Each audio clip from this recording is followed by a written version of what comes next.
प्रिय छात्रों नमस्कार। स्वागत है आप सभी का कक्षा 7 के अध्याय 1 में। विज्ञान विषय के अंतर्गत हम इसको सीखने वाले हैं। अध्याय 1 का नाम है पादपों में पोषण। तो देखो, पादप मतलब होता है पेड़ पौधे। जितने भी आप पेड़ पौधे देखते हो वो सब पादप हैं। इंग्लिश में बोले तो प्लांट। तो प्लांट्स या फिर पादप। तो देखो, हम देखेंगे पादपों में पोषण।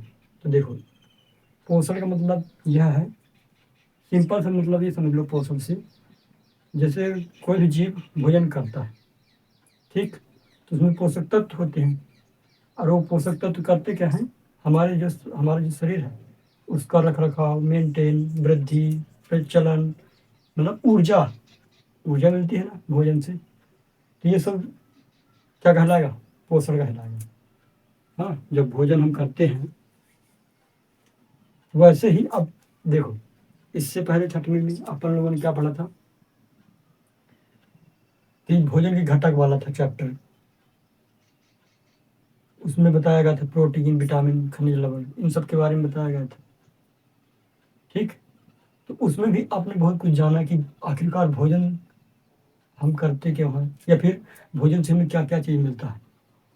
तो इससे आगे हम कक्षा 7 में इसलिए अध्ययन कर रहे हैं। तो देखो, सबसे पहले तो क्या होता है, दुनिया में जितने भी जीव हैं, जीव मतलब समझ रहे हो, जिनके अंदर जीवन है, जो चल फिर सकते हैं, बोल सकते हैं। जरूरी नहीं कि बोल ले तो जो बोल कर केवल वही सजीव है, लेकिन बोल रहा हूँ जो चल फिर सकते हैं, जो खाना वाना खाते हैं, ठीक, मतलब जितने भी सजीव हैं उनको भोजन करना ही पड़ेगा। यानी कि उन्हें पोषण की आवश्यकता होती ही है, क्योंकि पोषण से ही वह जिंदा रहते हैं, ठीक।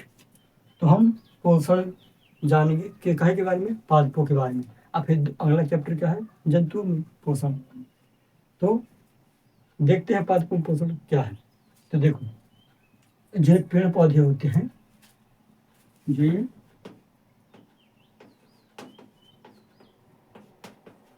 पेड़ पौधे होते हैं, ये अपना भोजन स्वयं बना लेते हैं। ये अपना भोजन स्वयं संश्लेषित कर लेते हैं।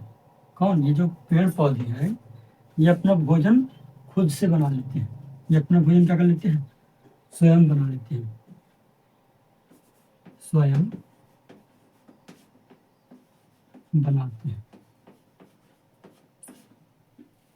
तो देखो, जैसे हम लोग हो गए, ठीक, तो हम लोग तो केवल जो खाना हम लोग जो खाना खाते हैं, हम उसे बनाते नहीं हैं, हम तो उसे पकाते हैं। मान के चलो आलू और टमाटर की सब्जी बना रहे हैं, ठीक है ना, तो क्या हमने बनाया है उसे, नहीं, हम तो पेड़ पौधे से प्राप्त किए और उसको पकाया है।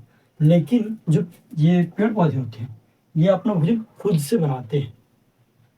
कह के द्वारा। देखो, अब कहोगे सर जो ये अपना भोजन खुद बना ले रहे हैं, तो कैसे बनाते होंगे, क्या चीज़ इनको, कुछ सामग्री चाहिए तभी तो बना पाएंगे, कुछ घटक चाहिए। तो कौन कौन से घटक इन्हें चाहिए पेड़ पौधों को, मान के लिए पेड़ है, ठीक। तो देखो, इसे भोजन अगर खुद बनाना है, खुद से अगर भोजन बनाना है इसे, तो इसे क्या चाहिए, जल चाहिए। जल बोले तो पानी। और क्या चाहिए, खनिज। खनिज मतलब कि खाद समझ सकते हो, उर्वरक, जो कि यहाँ जमीन में रहता है, ठीक। और क्या चाहिए, CO2 यानी कि कार्बन डाइऑक्साइड। जैसे हम सांस लेते हैं जब, तो ऑक्सीजन लेते हैं, और छोड़ते हैं तो कार्बन डाइऑक्साइड। इसका उदाहरण ये भी आप समझ सकते हो। तो जो कार्बन डाइऑक्साइड होता है, उन्हीं को उपयोग करके जो पेड़ पौधे हैं भोजन बनाते हैं। तो ये सब चीज़ें पेड़ को तो ऐसे ही मिल जाती है। देखो, जल भी जमीन के द्वारा मिल गया, खनिज भी जमीन के द्वारा, और जो कार्बन डाइऑक्साइड है ये वायुमंडल के द्वारा। वायुमंडल समझ रहे हो ना, ये जो आप पूरा एरिया देख रहे हो मेरे आसपास का, इसमें वायुमंडल है, ठीक। तो वायुमंडल में बहुत सारी गैसें हैं, आप तो जानते हो, ऑक्सीजन है, नाइट्रोजन है, हाइड्रोजन है, कार्बन डाइऑक्साइड का है, बहुत सारे प्रदूषण भी हैं। ये कार्बन डाइऑक्साइड प्रदूषण को रूप ले रहा है ना। और क्या चाहिए, साथ ही सूर्य का प्रकाश चाहिए, सूर्य का प्रकाश। तो देखो, इतनी बातें आप जान लें कि जो पेड़ पौधे होते हैं वो अपना भोजन खुद बना लेते हैं। इन्हें स्वयं बना लेते हैं, ठीक। तो वो स्वयंपोषी कहलाएंगे, स्वपोषी या फिर स्वयंपोषी, यानी कि ऐसे जीव जो अपना भोजन खुद बना ले, स्वपोषी कहलाएंगे, ठीक। इतना तो आप जान गए। और देखो, जो पेड़ पौधे हैं वो अपना भोजन खुद बना ले रहे हैं, और पेड़ पौधों को भोजन बनाने के लिए क्या क्या चाहिए? जल चाहिए, खनिज लवण चाहिए, CO2 यानी कार्बन डाइऑक्साइड चाहिए, और सूर्य का प्रकाश चाहिए। तो देखो, ये तीनों चीजें तो आसपास से ही मिल जाती है। और सूर्य का प्रकाश, प्रकाश इधर पास, सॉरी, हाँ, सूर्य का प्रकाश, तो आप तो जानते हो प्रतिदिन सूर्य निकलता है। तो जो सूर्य की किरणें होती हैं, अब देखो हम सब डिटेल से जानेंगे कि आखिरकार ये पेड़ पौधे अपना भोजन कैसे बना ले रहे हैं। हम लोग कहीं नहीं बना पा रहे हैं, हम लोग तो नहीं बना पा रहे हैं। तो ये भी देखेंगे कि आखिर जब बना रहे हैं तो पेड़ का कौन सा भाग होगा जो कि खाना बनाने का काम करता है। और ये जो पानी वानी है, मान के चलो इधर पास मिट्टी में जो जल है या फिर जो खनिज लवण है, ये बहुत यहाँ तक पुल है कैसे फलते होंगे, ये भी जरूरी बात है ना। इतना बड़ा पेड़ है, विशाल पेड़, अब जमीन में जड़ रहता है, तो जड़ से कैसे सोख करके आखिर पूरे हर मतलब पूरी तरफ पानी खनिज लवण कैसे पहुंचता होगा, ये सब अब डिटेल से जाने, थोड़ा इसको इरेज कर दे रहे हैं।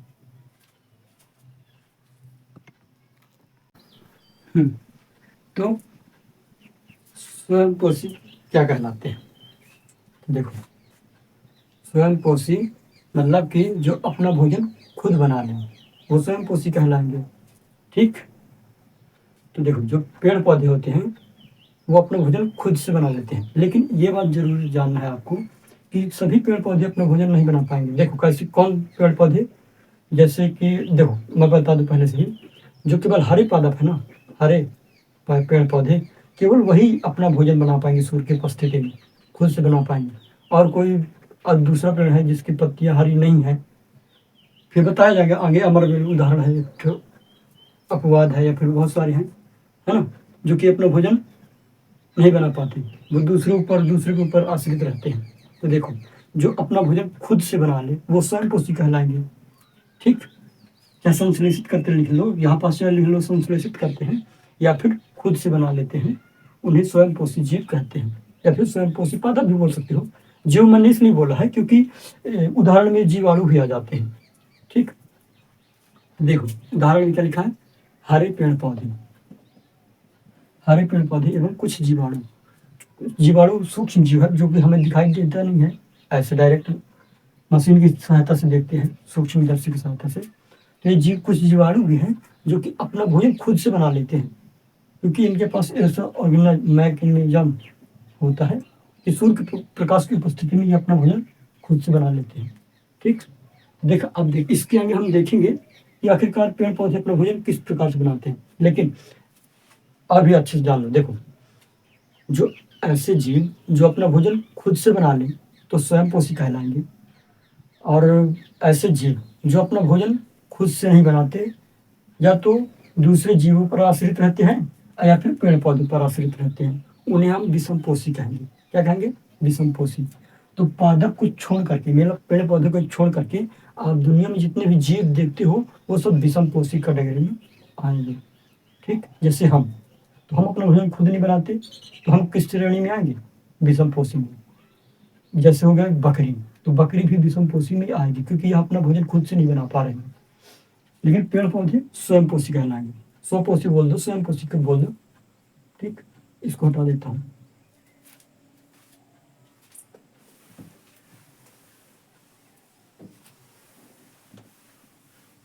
देखो, पहले विषमपोषी के बारे में जान ले, फिर ये देखेंगे कि आखिरकार जो पेड़ पौधे हैं वो अपना भोजन कैसे बना पा रहे हैं, ठीक। तो पहले विषमपोषी देखो, विषमपोषी क्या है, मैंने पहले बताया कि ऐसे जीव जो अपना भोजन खुद से नहीं बनाते, वो या तो दूसरे जीवों पर निर्भर करेंगे या फिर पादपों पर निर्भर करेंगे, तो विषमपोषी कहलाएंगे।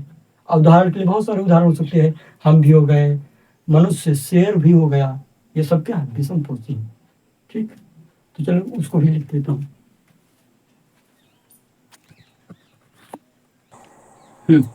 तो विषमपोषी भी आप जान जाएंगे कि विषमपोषी फिकर है क्या। तो देखो, विषमपोषी जो कि अपना भोजन खुद से नहीं बना पाते हैं, अर्थात इसका मतलब यह है कि जो अपना भोजन किससे प्राप्त करेंगे? दूसरे जीवों से, या तो वो जैसे इंसान है तो इंसान तो सर्वाहारी है, तो या तो पेड़ पौधों पर निर्भर होंगे या फिर दूसरे जीवों को मारकर खाएंगे। तो ये सभी क्या है, विषमपोषी। ठीक, उदाहरण भी आप जान गए, उदाहरण में हम भी आ गए। या फिर लास्ट में आप ये भी बोल सकते हो कि जितने भी जंतु जगत, मतलब जितने भी जंतु है ना, जानवर, वो सभी क्या है, विषमपोषी है। क्योंकि पेड़ पौधे तो अपना भोजन खुद बना ले रहे हैं, भले ही हरे पादप बना पा रहे हैं खुद पेड़ अपना भोजन, लेकिन जितने भी आप जंतु देखोगे, पेड़ पौधों को देखोगे तो वो तो अपना भोजन खुद बना ले रहे हैं। और जितने भी आप जंतु देखोगे वो सभी क्या है, विषमपोषी। वो चाहे हम हो, चाहे कुत्ता हो, चाहे बिल्ली हो, चाहे भेड़ हो, चाहे बकरी हो, शेर हो, सियार हो, कुछ भी हो, जितने भी जानवर हैं वो सब क्या है, विषमपोषी हैं। क्योंकि यह अपना भोजन दूसरे जीवों से प्राप्त करते हैं। और जो पेड़ पौधे हैं, मतलब जो पेड़ पौधे हैं, तो क्या दूसरे जीव अपना भोजन प्राप्त करते थे? नहीं, ये अपना भोजन खुद बना ले रहे थे पेड़ पौधे। लेकिन हम लोग अपना भोजन खुद से नहीं बनाते, हम दूसरे जीवों पर निर्भर करते हैं। इसको भी साफ करते हैं। अब ये देखते हैं कि पेड़ पौधे अपना भोजन कैसे बना पा रहे हैं। चलिए देखते हैं। तो इसको मिटा दे रहे हैं, ठीक है ना। समझना है पहले अपन अच्छे से, या फिर पेड़ पौधे अपना भोजन कैसे बना ले रहे हैं, देखें। तो सबसे पहले तो आपने पत्ती तो देखी होगी, ठीक। चलिए कोई दिक्कत नहीं, बना ले रहे हैं, ठीक। मान चलिए लीफ है, अपन को समझना है ना केवल, ठीक। क्योंकि अपन को तो ये देखना कि पेड़ पौधे अपना भोजन खुद कैसे बना पा रहे हैं, ठीक। तो मान चलिए ये लीफ है, क्योंकि मेन अभी यही है, हमें यहाँ से स्टार्ट करना है। क्योंकि आप इतना जानिए, जो पत्तियां है ना, पादप की खाद्य फैक्ट्रियां होती हैं। तो पादप की खाद्य फैक्ट्री कौन होता है, पत्तियां।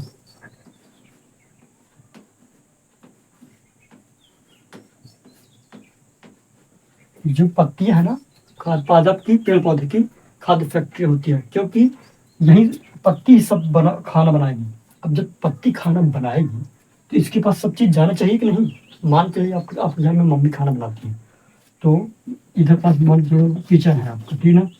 तो इधर खाना बनाना है, तो जब इधर पास सब चीज इकट्ठा रखा होगा, चावल दाल, मतलब बना बनाया नहीं, वो आटा, सब्जी, वो आलू टमाटर की, है ना। तो जब उसको काटेंगे बनाएंगे तब ना, जब इधर पास इकट्ठा रहेगा, मतलब सामग्री सब चीज रहेगी, तब ना भोजन बनेगा।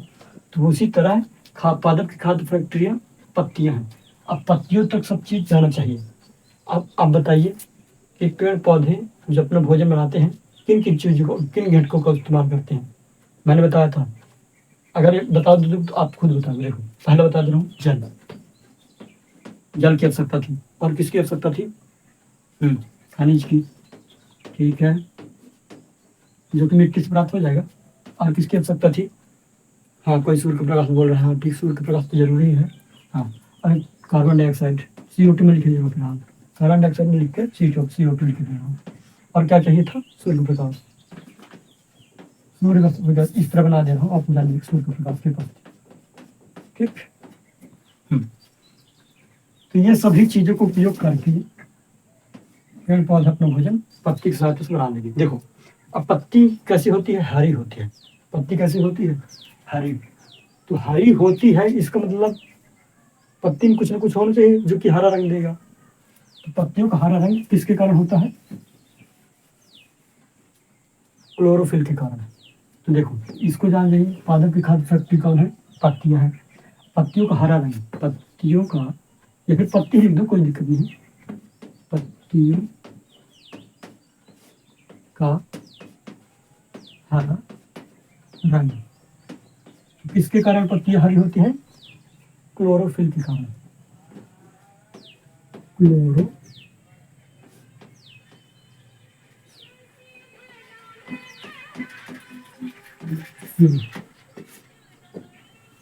तो क्लोरोफिल के कारण पत्तियों का रंग कैसा होता है, हरा रंग होता है। देखो आप मेजर चीजें जान गए हो, लेकिन अब और बताते हैं। देखो, पत्ती हरी होती है तो जान गए क्लोरोफिल की वजह से।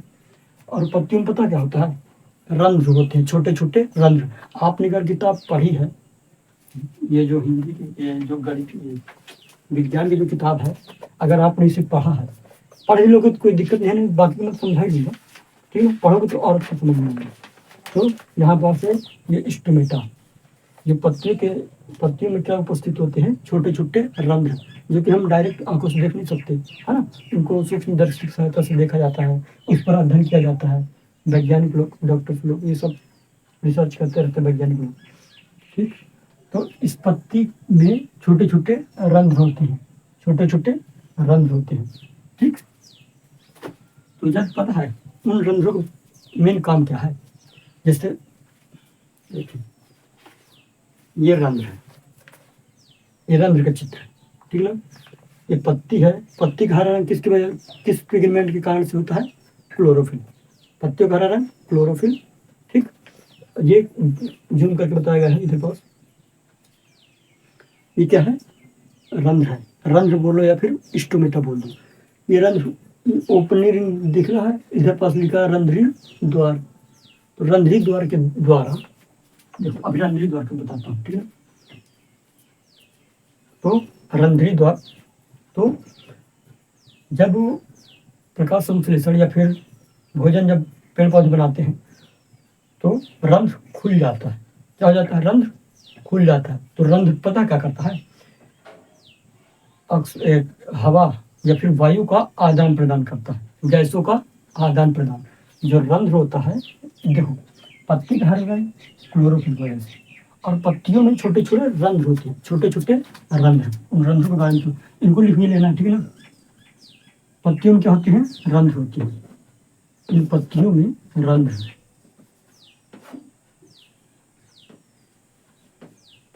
रंध्र होती है, जो कि क्या करती है, रंध्र करती क्या है, गैसों का आदान प्रदान, गैसों का आदान प्रदान, मतलब कि अंदर बाहर आदान प्रदान,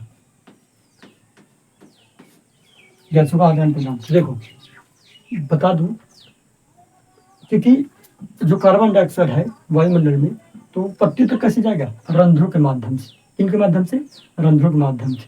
और जो आप ये भी जानते हो कि पेड़ पौधों से क्या निकलता है, ऑक्सीजन, है ना। ये तो जानते हो ना कि पेड़ पौधे ऑक्सीजन देते हैं। तो इन्हें रंध्रों के माध्यम से, जो रंध्र है, तो रंध्रों के माध्यम से ही ऑक्सीजन बाहर जाता है। और रंध्र करता क्या है, रंध्रों की सहायता से ही पानी बाहर जाता है। देखो कैसे बताते हैं, जैसे इसमें रंध्र है, ठीक, इधर पानी जानते हो आप, जमीन में पानी तो रहता ही है, और इधर से पत्तियों तक पानी जाता ही है। अभी बताया जाएगा इधर कैसे पहुंच जाएगा, जड़ है मान चलो। देखो, तो रंध्र पता क्या करता है, पानी जो पेड़ पौधे में एक्स्ट्रा पानी है ना, तो उसको जब वो खुलेगा रंध्र, तो रंध्र की सहायता से वाष्पोत्सर्जन की क्रिया होगी। वाष्पोत्सर्जन की क्रिया मतलब कि पानी वाष्प के रूप में उड़ जाएगा। तो रंध्र देखो बहुत सारे काम कर रहा है रंध्र। देखो गैसों का आदान प्रदान भी कर रहा है, और क्या कर रहा है, पानी को वाष्पीकरण कर रहा है। तो इसलिए बोला जाता है ना कि पेड़ पौधे लगाना चाहिए। पेड़ पौधे लगा, बहुत आप, मैं सर बोलते होंगे आप लोगों को कि बच्चों पेड़ पौधे लगाना चाहिए, पेड़ पौधे लगाने से अच्छी बारिश होती है। तो बहुत फायदे हैं, आप जान गए ना कि पेड़ पौधे, देखो पानी जमीन में जो है, तो उसको वाष्पित करके कहाँ, वायुमंडल में। आप जल चक्र तो जानते ही होंगे। तो जब वायुमंडल में जाएगा, फिर वही बादल का रूप ले लेगा, और फिर बादल का रूप लेकर के पानी फिर बरसने लगेगा। तो कितना फायदा है। अब पेड़ से तो बहुत सारे फायदे होते हैं। खैर, तो ये 3 चीजें आप जान गए। अब देखो, अब इसको और समझते हैं अच्छे। इसको लिख लीजिए कि खाद्य फैक्ट्री या पत्तियां हैं, पत्तियों का हरा रंग क्लोरोफिल की वजह से होता है। रंध्र या फिर स्टोमेटा गैसों का आदान प्रदान करता है। और साथ में भी लिख लेना, और जल को वायुमंडल में छोड़ता है या फिर वाष्पित करता है, वाष्पित करता है। जल को हाँ वायुमंडल में छोड़ता है फिर वाष्पित करता है। तो इसको मैं अब हटा दे रहा हूँ, जल्दी से लिख लीजिए।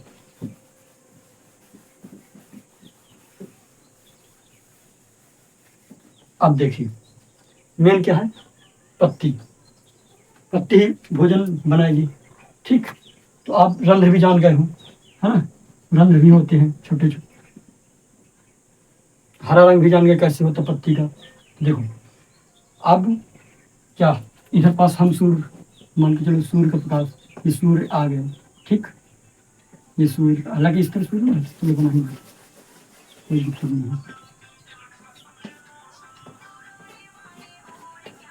ना मैं चित्र बनाने में तो इतना वो नहीं हूँ। हाँ चलो, सूर्य की किरणें आई, चलो ठीक है, सूर्य की किरणें आ रही, ये आ रही सूर्य की किरणें। ठीक, चलो पत्ते तक सूर्य की किरणें तो आ गई। और क्या चाहिए था, जल चाहिए था। जल जो कि हम यहाँ जमीन में रहता है जल, और क्या रहता है, खनिज लवण।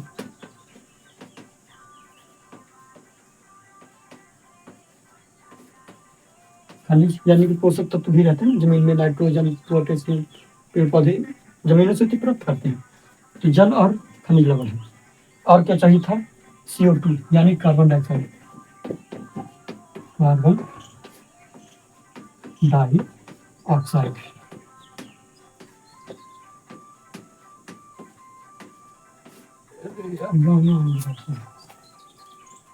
कार्बन डाइऑक्साइड चाहिए। ठीक, या फिर इसी को CO2 बोला जाता है। क्या बोला जाता है, CO2। ठीक, कार्बन डाइऑक्साइड। तो कार्बन डाइऑक्साइड तो वायुमंडल से मिल गया। अब वो किसके माध्यम से अंदर जाएगा, स्टोमेटा यानी कि रंध्र के माध्यम से पत्ती तक जाएगा। ठीक, चलो देखो अब सब चीज मिल गया ना, पत्ती तक सब चीज चली जाएगी ना। देखो ये तो वायुमंडल से मिल गया इसे पत्ती को, असुर को प्रकाश तो मिल ही गया। खनिज और जो जल है वह तनों के माध्यम से, तनों के माध्यम से पत्तियों तक जाएगा। क्योंकि तनों में पता क्या होता है, वाहिकाएं होती हैं, वाहिकाएं, तनों में वाहिकाएं होती हैं। वाहिकाएं आप ये समझ सकते हो कि पाइपलाइन। हालांकि आप पेड़ को काट करके देखोगे कि वाहिकाएं दिख रही है कि नहीं, तो ऐसे डायरेक्ट दिखेगा नहीं, है ना, वो दिखती नहीं है इस तरह। तो पतली पतली वाहिकाएं होती हैं, वाहिकाओं के माध्यम से जल पूरे पेड़ तक पहुंचता है ना, पत्ते तक पहुंचा। अब देखो सब चीज मिल गया, अब भोजन अपने ये बनाएंगे।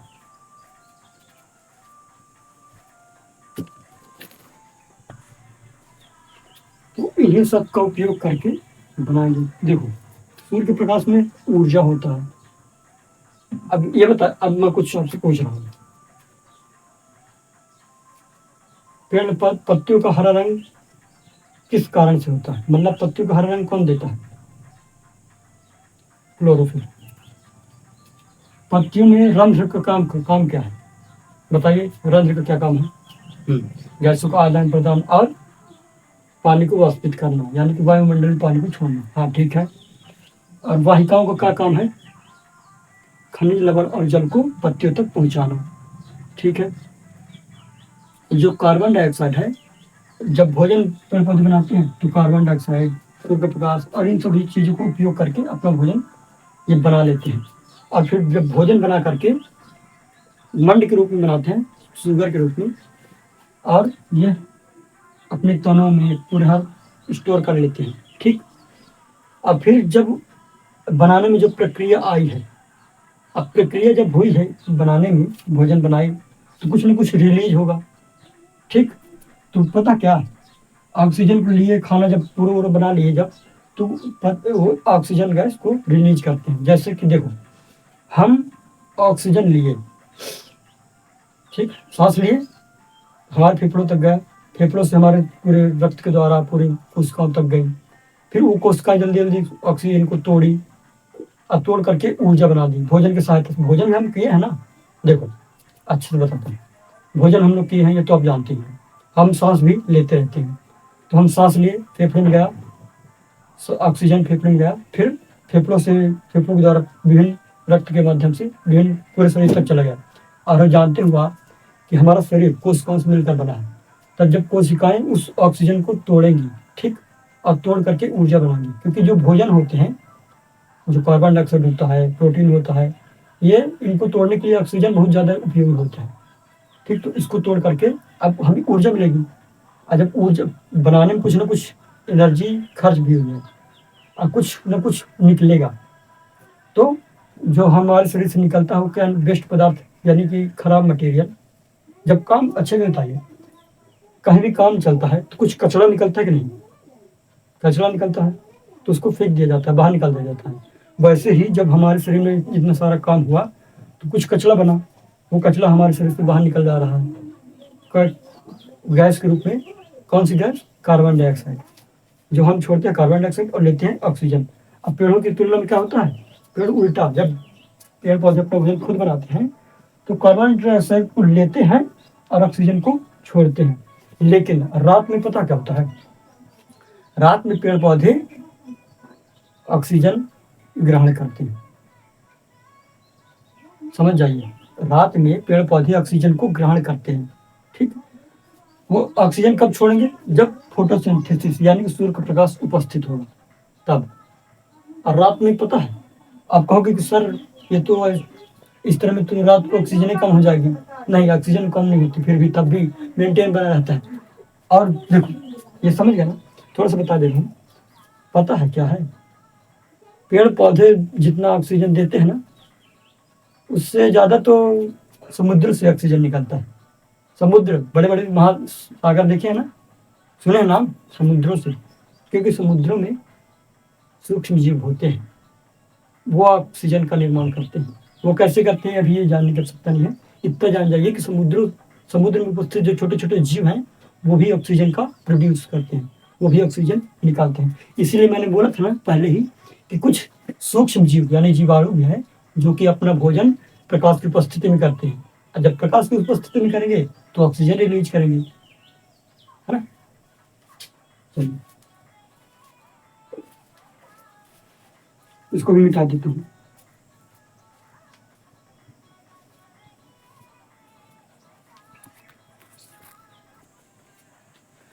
तो आवश्यकता होती है। तो प्रकाश संश्लेषण क्या है, तो पौधों द्वारा यानी पेड़ पौधे द्वारा जो भोजन बना ले रहे हैं सूर्य की उपस्थिति में, वही क्या है, प्रकाश संश्लेषण है। देखो इसको बहुत तरीके से भी लिखा जा सकता था, है ना। तो सूर्य के प्रकाश की उपस्थिति में भोजन बनाने की प्रक्रिया प्रकाश संश्लेषण कहलाएगा। और प्रकाश संश्लेषण के लिए क्या क्या आवश्यकता होता है, सूर्य का प्रकाश तो मिल ही गया, खनिज लवण होता है, सॉरी खनिज बोल सकते हो, खनिज लवण भी बोल सकते हो, पानी, खनिज और कार्बन डाइऑक्साइड की आवश्यकता होती है, जो कि यहीं से मिल जाता है, वायुमंडल में ही उपस्थित होते। देखो जो मिट्टी है, मिट्टी में क्या क्या, जल और खनिज, और वायुमंडल में क्या, कार्बन डाइऑक्साइड। तो ये सभी चीजें तो परिवेश में ही मिल जा रही हैं, और सूर्य का प्रकाश तो मिल ही रहा है। तो इन सभी चीजें जब मिल जाएगी तो पेड़ पौधे अपना भोजन खुद बना लेंगे। तो यही क्या है, मेन बात है आपको समझना। इतना बड़ा भले ही है, सोच सकते हो सर जी इतना बड़ा कैसे हम याद करेंगे कि प्रकाश की सूर्य पौधों द्वारा बना सूर्य की उपस्थिति में भोजन बनाने की प्रक्रिया को प्रकाश संश्लेषण कहते हैं। तो देखो मैंने तो पहले समझाया ना कि आप सूर्य का प्रकाश तो रोज ही देखते हो, तो पेड़ पौधे भी देखते हो। अब तो ये भी जानिए कि पेड़ पौधों का हरा रंग पत्तियों का क्या होता है, बताइए काय का, किसके रंग से होता है पत्ती का हरा रंग। 4 बार पूछूंगे, 5 बार पूछूंगे आपसे, जब तक बन नहीं गए तब तक पूछूंगे। बताइए, क्लोरोफिल, बिल्कुल। अब इसको मिटा दी।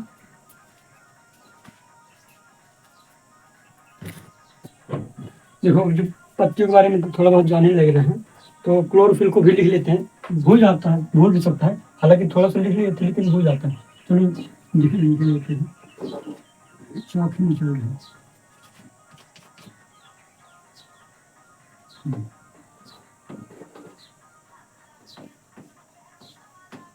क्लोरोफिल क्या,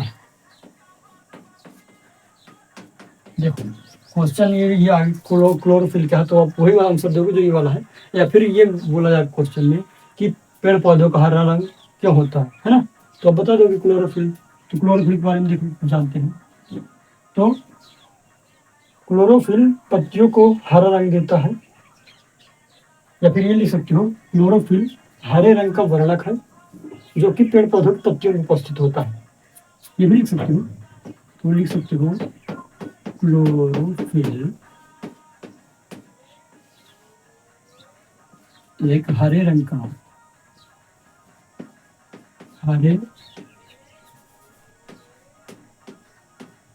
वर्णक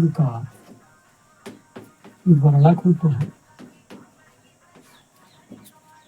हरे रंग का वर्णक मतलब कि हरा रंग देता है, तो आप ये भी लिख सकते हैं हरे रंग का वर्णक होता है जो पादप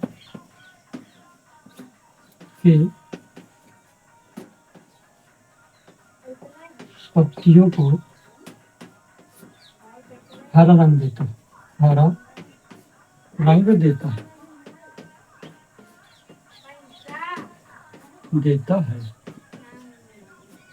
यह यानी क्लोरोफिल, हाँ क्लोरोफिल अच्छे से लिख देता है, यह या फिर क्लोरोफिल यही चीज देता हूँ।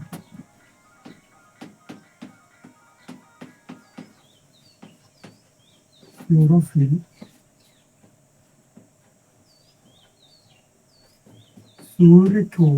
सूर्य के प्रकाश को ऊर्जा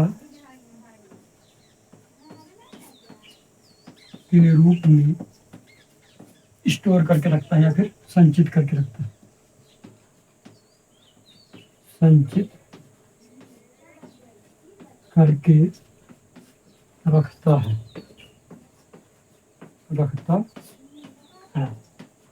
देखो क्लोरोफिल तो आप जानते हो पेड़ पौधों जो पत्तियां होती है क्लोरोफिल के कारण हरी होती है। तो क्लोरोफिल करता क्या है, तो क्लोरोफिल पत्तियों को हरा रंग देता है और सूर्य के प्रकाश को स्टोर करता है, काहे के रूप में, ऊर्जा के रूप में। वही ऊर्जा को उपयोग करके पेड़ पौधे अपना भोजन खुद बना लेते हैं, है ना। तो इसको भी आप लिख लीजिए, याद कर लीजिए, मिटा देते हैं, इसको भी इरेज दे रहा हूँ, ठीक। इसको भी लिख लीजिए।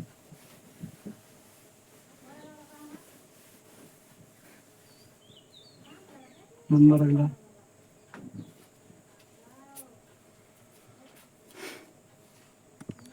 यहाँ कोई दिक्कत नहीं है, बट देखो अभी तो क्या क्या चीज जान लिए थे कि पेड़ पौधों के बारे में तो खैर जान ही गए हैं, ठीक। अभी अपन जानेंगे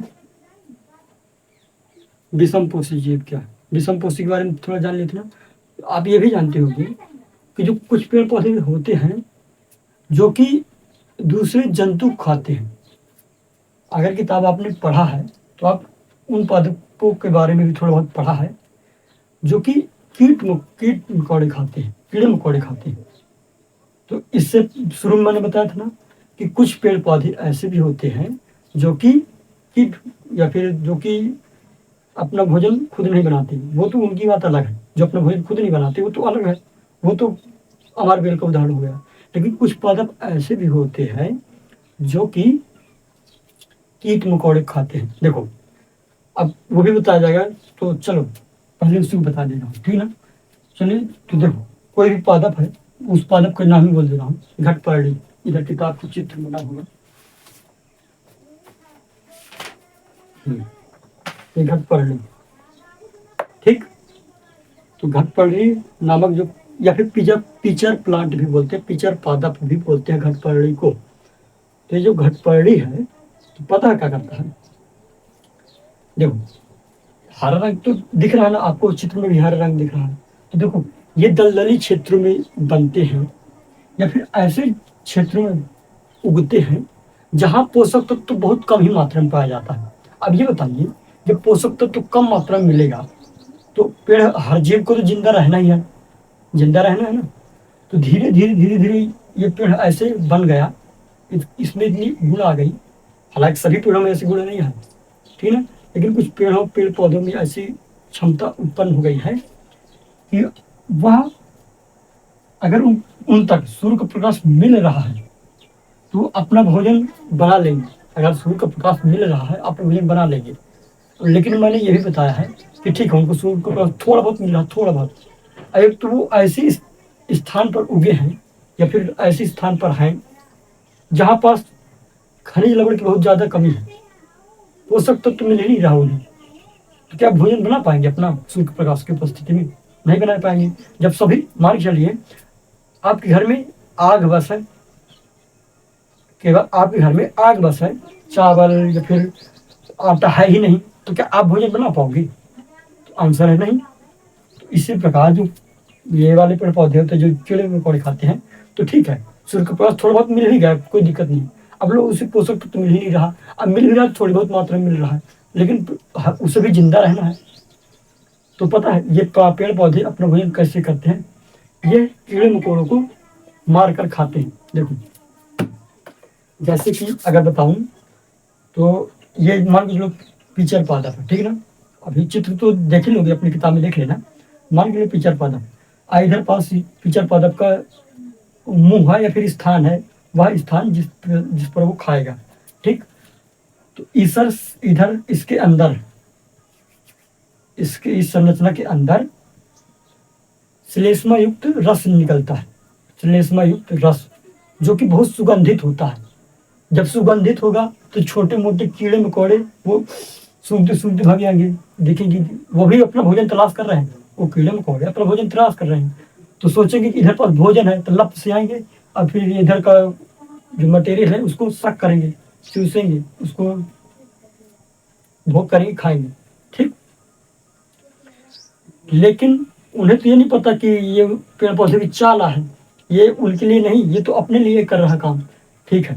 मान के लिए इधर पास, मान के लो इधर पास कौन आया, छोटा कीड़ा आया, फिर बैठ गया, ठीक। मक्खी समझ लो, मक्खी आ गई इधर पास बैठ गई। अब धीरे धीरे धीरे धीरे अब ये तो अपने मजे में है, सोचे चलो मैं इधर पास घुस के अंदर और इसका रस चूसती हूँ, मेरा पेट भर जाएगा, तो इसको नहीं पता, ठीक ना। अब इधर मगन है, अब ये धीरे धीरे धीरे धीरे धीरे धीरे ये पेड़ पौधे, ये जो पिचर पादप है, धीरे धीरे धीरे ढक्कन को, ढक्कन रहता है ना, ढक्कन को बंद कर देगा, इस तरह करके बंद कर देगा। अब जब बंद हो गया तो क्या वो कीड़ा निकल पाएगा? नहीं निकल पाएगा।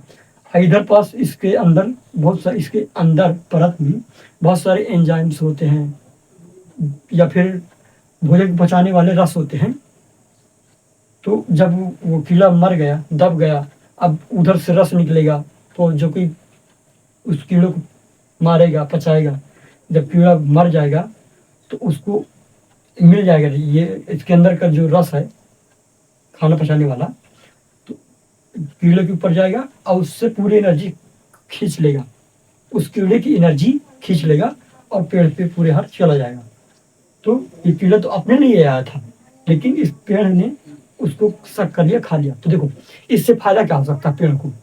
इससे फायदा यह हो सकता है कि ये पिचर पादप ऐसे भी स्थान पर उग सकता है जहाँ की अन्य पेड़ पौधे उग नहीं सकते, दलदली क्षेत्रों में या फिर ऐसे क्षेत्रों में जहाँ पास पोषक तत्व तो है ही नहीं। तो इस पादप को बहुत ज़्यादा बेनिफिट हो रहा है कि नहीं? तो भाई जहाँ दूसरे पेड़ पौधे नहीं हो पा रहे हैं, ये आराम से लेगा अगर पेड़ मकोड़े हैं तो, ठीक। इसके बारे में आपने समझ गया होगा। हालांकि बताया, समझाया, लिखा है कुछ नहीं हूँ, क्योंकि इससे पहले अपन को थोड़ा सा देखना है, ठीक। तो पिचर पादप आप जान गए। पिचर पादप के अलावा बहुत सारे पादप होते हैं जो कि कीटों का भक्षण करते हैं, ठीक है। इससे पहले मैंने बताया था विषमपोषी के बारे में कि विषमपोषी ऐसे जीव कहलाएंगे जो कि अपना भोजन खुद नहीं बना पाते, वो दूसरे जीव पर निर्भर रहते हैं। तो विषमपोषी के 3 पार्ट होते हैं, यानी कि विषमपोषी 3 भागों में बटा है। देखो ये जो है विषमपोषी, तो विषमपोषी क्या था? जो कि अपना भोजन खुद से नहीं बना पाते। विषमपोषी तो ये तो अपना भोजन खुद से नहीं बना पाते। तो विषमपोषी के 3 प्रकार होते हैं, ठीक है ना। 3 प्रकार कौन कौन से?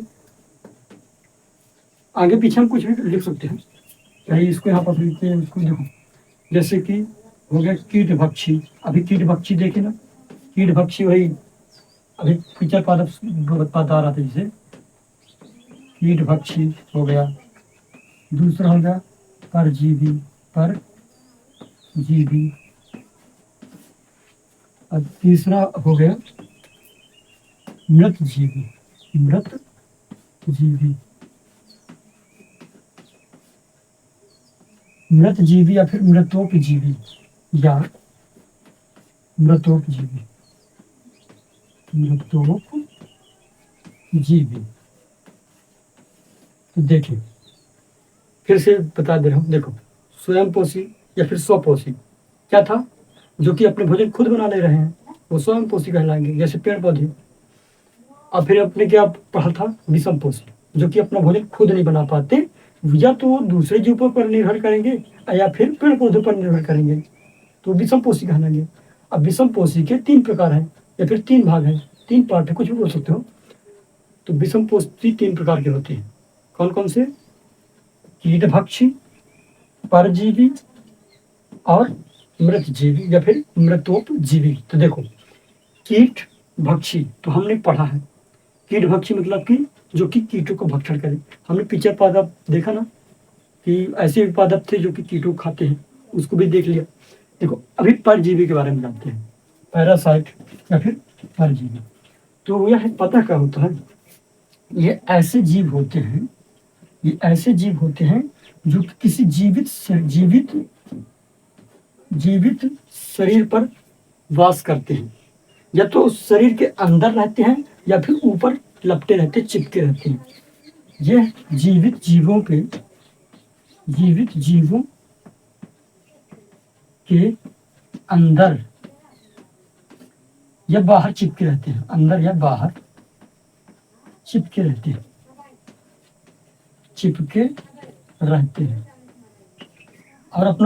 और अपना पोषण ग्रहण करते हैं, यानी कि अपने को एनर्जी ले लेते हैं। किससे? जिसके ऊपर ये रहेंगे।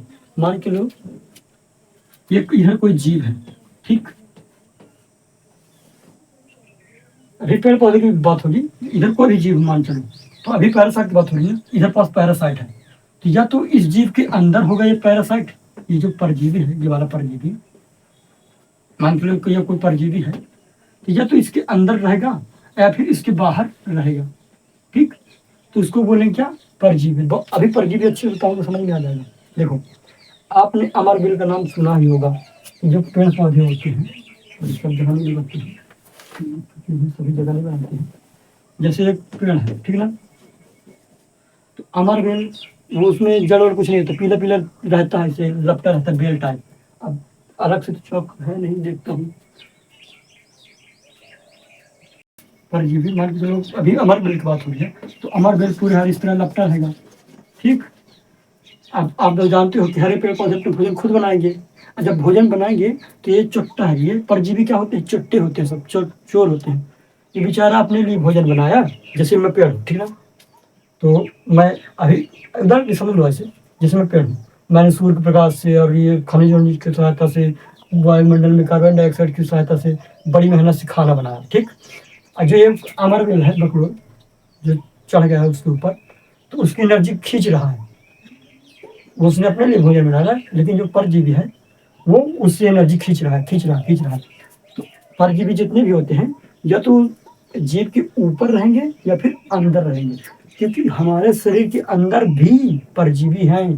कुछ जीव ऐसे हैं जो हमारे शरीर के अंदर वास करते हैं, और कुछ जीव ऐसे हैं जो कि बाहर रह के हमें नुकसान पहुंचाते हैं, फिर हम उससे एनर्जी लेते हैं। समझ सकते हो, जैसे मच्छर आया, काटा, मलेरिया होता है, ठीक। फिर आप ही जानेंगे कि मलेरिया कुछ सूक्ष्म जीवों की वजह से होता है। तो वो सूक्ष्म जीव हमारे अंदर जाके वास करता है, एकदम खुश रहता है और हमें नुकसान पहुंचाता है।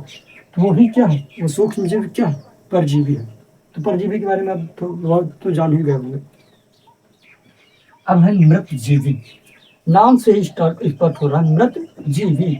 मृत मतलब मरे हुए, जीव मतलब जीवन यात्रा, यानी कि कुछ ऐसे जीव हैं जो कि मरे हुए जीवों पर आश्रित होते हैं, या फिर मरे हुए जीवों से अपना भोजन या फिर अपना पोषण ग्रहण करते हैं। तो मृत जीवी में पता है इसमें केवल मृत मृत चीज़ें नहीं आएँगी, इसमें सड़ी गली चीज़ें भी आएँगी। बहुत, जैसे कि आप बाहर देखते होंगे कि कूड़ा करकट डाला हुआ है, ठीक है ना? आप सबसे बड़ा एग्ज़ाम्पल अच्छे से बताते हैं, देखिए, आपने ये देखा होगा, जैसे कोई जानवर मर गया, ठीक? तो उसको बाहर फेंक दिए। अगर ठीक है, कुत्ता, बिल्ली मतलब सॉरी कुत्ता उसको खाने आया, फिर कौवे खाने आए, तो जानते हो कि खाकर फेंक देंगे। लेकिन अगर कोई जीव भी, कुत्ता बिल्ली भी नहीं रहेगा ना, तो थोड़े समय बाद आप ये देखोगे कि वहाँ की हड्डी भर बची रहेगी और पूरा मांस-वांस सब गायब, जैसे कोई जानवर मर गया, ठीक? तो धीरे-धीरे वह सड़ जाएगा। मांस धीरे-धीरे सड़ता जाएगा, सड़ता जाएगा, सड़ता जाएगा। फिर उस पर कौन से जीव आ जाएँगे? ये मृत जीव।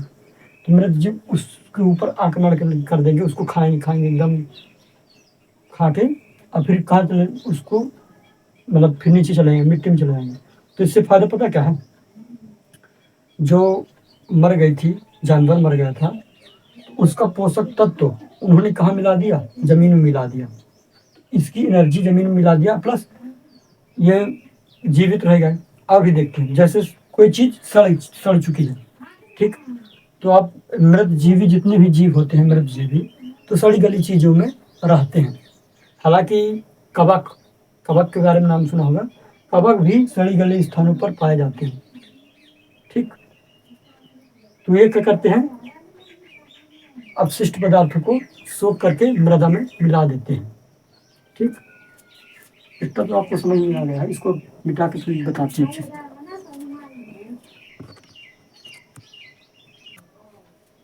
तो परजीवी क्या है? तो ऐसे जीव जो किसी भी जीव के ऊपर या फिर अंदर रहते हैं और उनसे ही एनर्जी को खींचते रहते हैं, ठीक है? जैसे कि अगर जुआ, जुआ आपने नाम सुना है ना, या फिर खटमल, तो आपके शरीर में ही होता है ना, और शरीर में रह कर उसमें रहेगा और उसी से एनर्जी खींचता रहेगा, खींचता रहेगा, खींचता रहेगा। एक तो वहीं रहेगा और उसी से पोषण खींच रहा है, हमें और दूसरे जीव को लाभ भी नहीं पहुंचा रहा किसी प्रकार से। ये क्या है? परजीवी है। अमरवीर जैसे हो गया, पेड़ के ऊपर ऐसे लपटा है और उससे पूरी एनर्जी खींच रहा है, मतलब ठीक है थोड़ा बहुत तो मिल जाएगा उसको, लेकिन एनर्जी खींच रहा है। तो या तो अंदर रहेगा या फिर किसी जीव के ऊपर रहेगा। अगर हम अपने को देखो तो क्या हम परजीवी कहलाएंगे? तो आंसर है नहीं, हम परजीवी नहीं कहलाएंगे, क्योंकि हम किसी भी जीवित जीव के ऊपर नहीं चढ़ जाते हैं, अल्लाह किसी जीवी जीव के अंदर है, तो हम परजीवी नहीं है। परजीवी तो ये है बकलोल, ये अमरवेल। हालांकि ये तो ऐसे बोल रहा हूँ, वो अपने लिए, अपने फायदे के लिए सब यहाँ पर रहते हैं, यानी कि अपने आप को जिंदा रखने के लिए कोई किसी भी हद तक जा सकता है, तभी तो इसका अस्तित्व बना रहेगा ना। नहीं तो अमरवेल तो दुनिया से खत्म हो जाता अगर इसमें ये क्षमता ना होती कि किसी दूसरे पेड़ के ऊपर रह करके एनर्जी ले लेना। अगर ये सब इसके अंदर क्षमता ना होती तो क्या जिंदा रहता अमरवेल? हम अमरवेल का नाम भी नहीं जानते। तो दुनिया में प्रत्येक जीव जीवित रहता है, सॉरी जीवित रहने के लिए हर प्रयास कर सकता है, हर संभव प्रयास करता है, ठीक? तो इसको भी लिख लीजिए, इसको भी इरेज कर दे रहे हैं। देखो इसके बाद अभी देखो इसके बाद आप क्या बताएंगे? मृत मृतोपजीवी। मृतोपजीवी क्या थे? ऐसे जीव, देखो अब मैं मृतोपजीवी लिख के फिर समझाऊं नहीं। देखो ऐसे जीव जो कि सड़ी गली चीजों से या फिर मृत जीवों से अपना भोजन प्राप्त करेंगे, अपना पोषण प्राप्त करेंगे, अपना भोजन प्राप्त करेंगे, कुछ भी बोल सकते हैं। तो क्या कहलाएंगे? मृत मृत जीव या फिर मृतोपजीवी। तो इसको भी मैं इरेज कर दे रहा हूँ।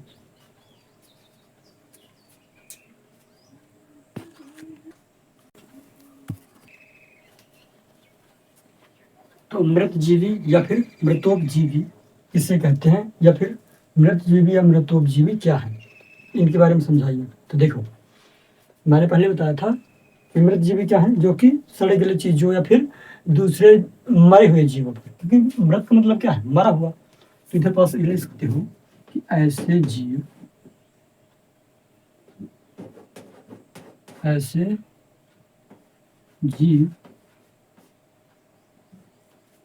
जो मृत जीवों या सड़े गले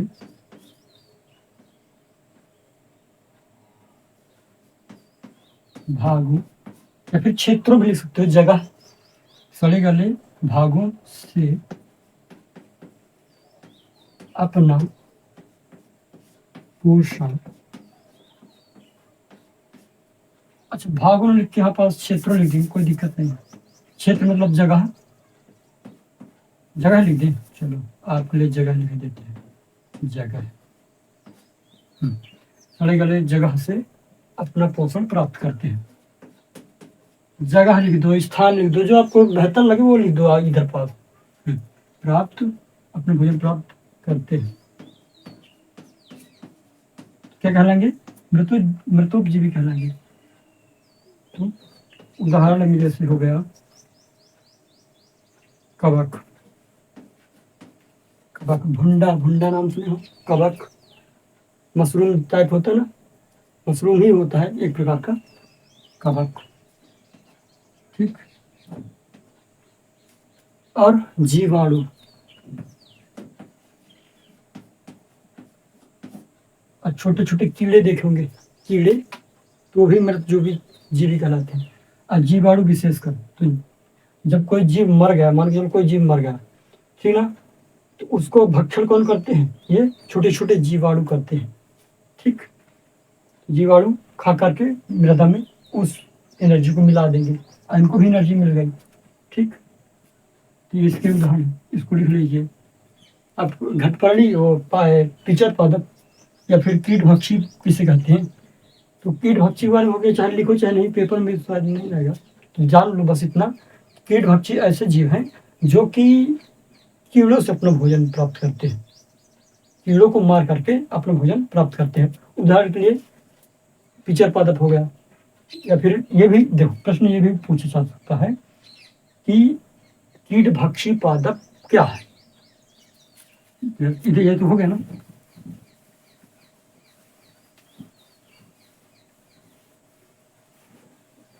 जैसे इधर पास पूछा जाएगा, कीट चल ही नहीं रहा, कीट भक्षी पादप,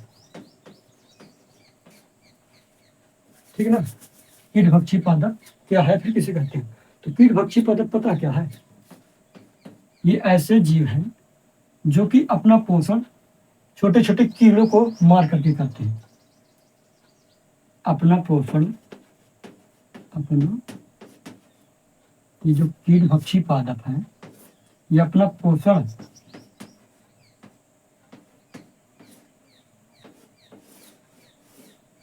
छोटे छोटे कीड़ों को,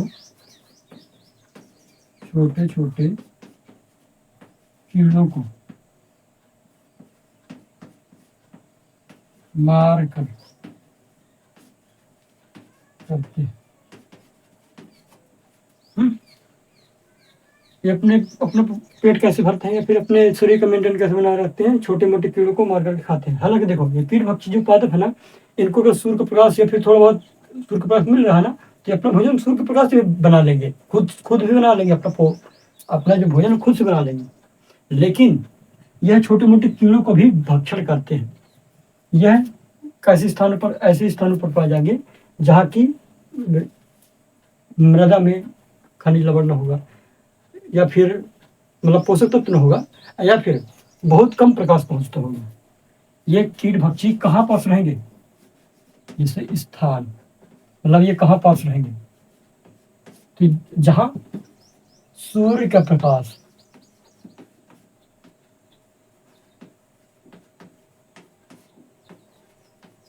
या तो कम हो, कम मात्रा में निकले, या फिर कम मात्रा में पहुंचे, है ना, या फिर खनिज की मात्रा क्या हो, कम हो। तो ऐसी जगह पर ये कीट भक्षी पादप क्या करेंगे? छोटे मोटे कीड़ों को मारकर खाएंगे और उससे अपनी एनर्जी पूरा करेंगे। तो इसको भी लिखने का सकता नहीं है, ठीक। अभी देखते हैं सहजीविता। कहोगे सर जी सहजीविता, तो देखो सहजीविता कहता है कुछ पेड़ पौधे ऐसे होते हैं जो कि अपना पोषण एक दूसरे के साथ रह करके मेंटेन बनाए रखते हैं। अब देखता हूँ कि शायद इसके अलावा कुछ है कि नहीं तो अपन बढ़ते हैं सीधा किसके ऊपर, अपने अध्याय के ऊपर बढ़ते हैं। बाकी कवक वबक तो जानते हो, देखो जो कवक है, कवक को भुंडा बोल देते हैं और क्या बोल देते हैं, फंगी। ठीक, तो अचार अचार वगैरह में लग जाता है ना, तो सड़ धीरे धीरे अचार खराब हो जाता है। तो मम्मी लोग क्या करती हैं, उनमें या तो तेल डाल देती हैं अचार में या फिर नमक डाल देती हैं, तो जिस कारण से ये कवकों की वृद्धि नहीं हो पाती। ठीक, मैं बता दूं, जो कवक है ना वो पादप की श्रेणी में आते हैं। कवक आपने देखा ना, कवक इतने सारे कुकुर मुत्तर भी बोल देते हैं जिसे, तो देखो उनका हरा रंग तो नहीं होता, इसका मतलब क्या है, वो अपना भोजन प्रकाश की उपस्थिति में नहीं बना पाएंगे। अब जब प्रकाश की उपस्थिति में नहीं बना पाएंगे तो आखिरकार वो जिंदा कैसे होंगे? जाहिर सी बात है, जब वो प्रकाश संश्लेषण नहीं कर पा रहे हैं तो ये स्वयंपोषी नहीं कहलाएंगे, तो विषमपोषी कहलाएंगे। अब विषमपोषी के अंतर्गत किसमें आएंगे, मृतोपजीवी में। तो मृतोपजीवी की परिभाषा क्या थी, या तो वो जीव मृत जीवों से अपना पोषण प्राप्त करेंगे या फिर सड़े गले चीजों से। तो जो ये कवक है सड़ी गली चीजों से अपना पोषण या फिर अपने आप को जिंदा रखता है। या फिर ये कैसे स्थानों पर रहते हैं, नम स्थानों पर, जहां नमी की मात्रा बनी हो। ठीक ना, तो मम्मी लोग बोला करती है ना कि अचार में हाथ डाल के मत निकाला करो। काहे बोलती हैं, जानते हैं, देखो काहे बोलती हैं, क्योंकि हाथ में क्या होता है, मान लो आप हाथ धुल कर आए, ठीक है, ठीक है, आपने हाथ पोंछ लिया या फिर सूख गया थोड़ा बहुत, लेकिन आप ये जानिए कि हाथ में थोड़ी बहुत नमी तो बनी रहती है। फिर जब आप अचार को निकालोगे, एक दिन निकाले, 2 दिन निकाले, 3 दिन निकाले हाथ से, तो धीरे धीरे धीरे आपकी हाथ की नमी कहाँ चली गई, अचार में। और जब अचार में नमी चली गई तो धीरे धीरे धीरे धीरे वहाँ पास कवक, यानी कि मतलब कवक लगना शुरू हो जाएगा, क्योंकि कवक नम स्थानों पर पाए जाते हैं। जब पानी बरसता है तो देखते हो कुकुर मुत्ता जिसे बोल देते हैं, वही कवक। तो देखते हो आसपास नम स्थानों पर जहाँ पानी का माहौल बना रहता है वहाँ आसानी से उगाते हैं। तो अभी देखते हैं, नहीं तो फिर सीधा अध्याय के प्रश्न उत्तर पर चलेंगे। तो देखो हमने क्या क्या देख लिया, स्वयंपोषी के बारे में जान गए, क्लोरोफिल के बारे में जान गए, ये जो पीछे थे ना उसके बारे में, मृतजीवी रंध्र भी जान गए, सहजीवी संबंध तो अभी बताऊंगा, सहजीवी संबंध अगर किताब में दिया है तो ठीक है, नहीं तो फिर लास्ट में बताऊंगा, कोई दिक्कत नहीं। सहजीवी संबंध आप ये समझ सकते हो कि दो जीव आपस में रहते हैं और एक दूसरे को या तो आवास यानी कि स्थान और भोजन एक दूसरे के साथ शेयर करते हैं। दो भिन्न भिन्न जीव, जैसे कि काई नाम सुनी है, काय भी पेड़ पौधों पादप की श्रेणी में आते हैं। तो मान के इधर पास काई है, ठीक, इधर पास क्या क्या उगे हैं, भुंडा। अरे भुंडा ना कहते, हम ये बोलेंगे कि कवक, छतरी के आकार का रहता है ना, ऐसे छात्र के आकार का कवक, तो कवक भी है, इधर पास काय भी है। तो ये दोनों जीव एक दूसरे के साथ रहेंगे और दोनों को लाभ पहुंचाएंगे। तो क्या होगा, एक जीव दूसरे को ये तो भोजन देगा, एक जीव रहने के लिए जगह देगा। ये जो कवक है इसको काई रहने के लिए जगह देगी, काई को, बदले में जो काई भोजन बनाएगी वो किसको दे देगी, इस कवक को। देखो एक तो एक जीव है जो कि स्थान दे रहा है, मतलब रहने के लिए जगह दे रहा है, चलो आप रह लो, मतलब देखो थोड़ा समझाना थोड़ा दिक्कत हो जाता है। मान लो दो जीव है, सहजीवी संबंध के बारे में हो बात, तो सहजीवी संबंध की परिभाषा क्या है कि इसमें दो जीव आपस में एक साथ रहते हैं जिसमें कि आवास और भोजन का आदान प्रदान करते हैं। तो देखो जैसे ये एक जीव दूसरा जीव, ठीक, मान चलो इसने इसको रहने के लिए जगह दिया, इसने इसको रहने के लिए जगह दिया, तो बदले में पता क्या करेगा, यह इसके लिए भोजन का तलाश करेगा या फिर इसको भोजन देगा। तो एक दूसरे को लाभ पहुंचा रहे हैं ना, ऐसा तो समझ लो कि दो लोग अगर एक दूसरे को लाभ पहुंचा रहे हैं तो ये सहजीवी संबंध के अंतर्गत आएंगे। अभी देखो कि इसका नहीं देखते, अभी आपको उदाहरण देखते हैं। अपने क्लास में देखो, आप लोग किसी से पेन मांगे, चलो आपके पास पेन नहीं है तो किसी साथी से अपने पेन मांगे कि मेरे को पेन चाहिए, तो उसने आपको पेन दे दिया। फिर अगले दिन उसको आवश्यकता होगी, मान को चलो उसके पास पेंसिल नहीं है, चित्र बनाना है, तो वो आपसे मांगेगा कि पेंसिल मेरे को दे दो, तो आप भी उसकी मदद कर रहे हो, वो भी आपकी मदद कर रहा है, तो ये भी सहजीवी संबंध कह रहा है के अंतर्गत आ रहा है कि नहीं। तो हालांकि हम किताब वाला करेंगे तो समझने के लिए समझ गए ना सहजीवी संबंध अब क्या है। तो अब आते हैं प्रश्न उत्तर पर। तो अब इधर से यहाँ से स्टार्ट हो गया, बहुत चीज अपन ने पढ़ चुका। अब इधर आते हैं, जीवों को खाद्य की आवश्यकता क्यों होती है। तो इससे तो आप अंदाजे, खाद्य मतलब पता क्या है, खाना खाना। तो जीवों को खाने की आवश्यकता क्यों होती है, क्यों होती खाने की आवश्यकता, हम खाना क्यों करते हैं। चलो हम भी जीव है ना, आप अपने से अंदाजा लगाइए, हम खाना क्यों करते हैं, क्यों खाते हैं। तो आप ये बताओगे सर हम खाना जिंदा रहने के लिए खाते हैं। देखो अपने अपने तरीके से सोच सकते हो, हम खाना जिंदा रहने के लिए खाते हैं और खेलने के लिए खाते हैं, क्योंकि खाना खा, ये आप लोग इस तरह उत्तर दोगे ना अपने से, इस बार जब हम खाना खाते हैं तो हमें ऊर्जा मिलती है, और जब हमें ऊर्जा मिलती है तो हम दौड़ के स्कूल तक जाते हैं, बस्ता लेकर टांग के यार गरू गरू बजाते हैं, बहुत सारी किताब लेकर चलते हैं स्कूल, और उधर खेलते हैं, लड़ाई झगड़ा करते हैं, तो एनर्जी बनी रहती है ना। और जब हम छोटे थे भोजन भी किए, धीरे धीरे धीरे धीरे कितने बड़े हो गए, है ना, 6वीं क्लास में पहुंच गए ना, 7वीं क्लास में पहुंच गए, तो भोजन बहुत ज़्यादा कार्य कर रहा है ना, वृद्धि में भी कार्य कर रहा है, ऊर्जा भी दे रहा है, हाँ, जिंदा भी रख रहा है, तो भोजन बहुत सारा कार्य कर रहा है। तो इसको भी लिख देते हैं, थोड़ा मिटा दो।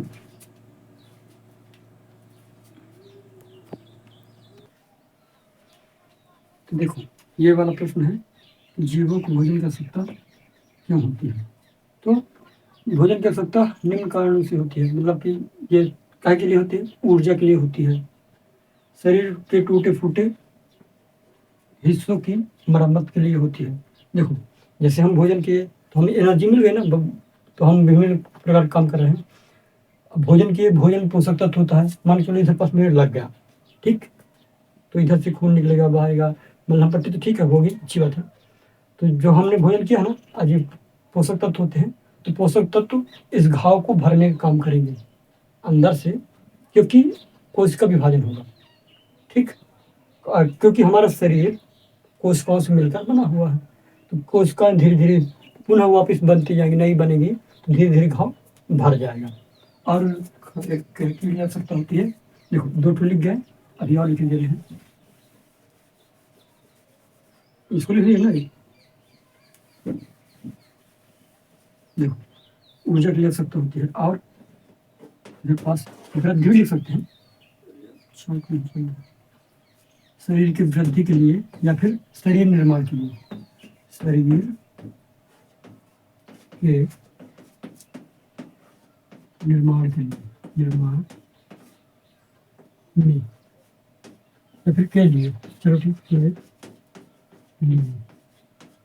तो जब हम भोजन करेंगे तो हमारा शरीर भी क्या होगा, डेवलप होगा, वृद्धि करेंगे हम लोग, विकसित होंगे, ठीक, दिमाग भी हमारा तेज काम करेगा। और क्या होता है, और हम ये लिख सकते हैं कि विभिन्न प्रकार के रोगों से बचने के लिए, विभिन्न प्रकार के रोगों से बचने के लिए, रोगों से बचने के लिए,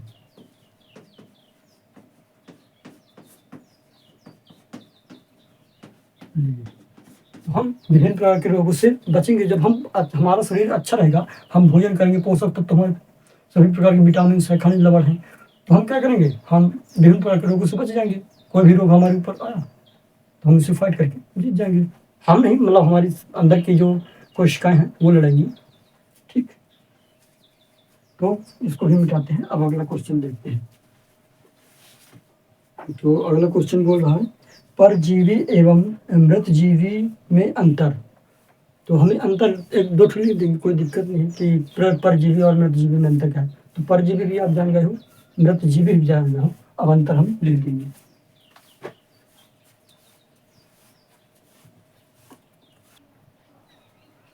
तो आप ये लिख सकते हैं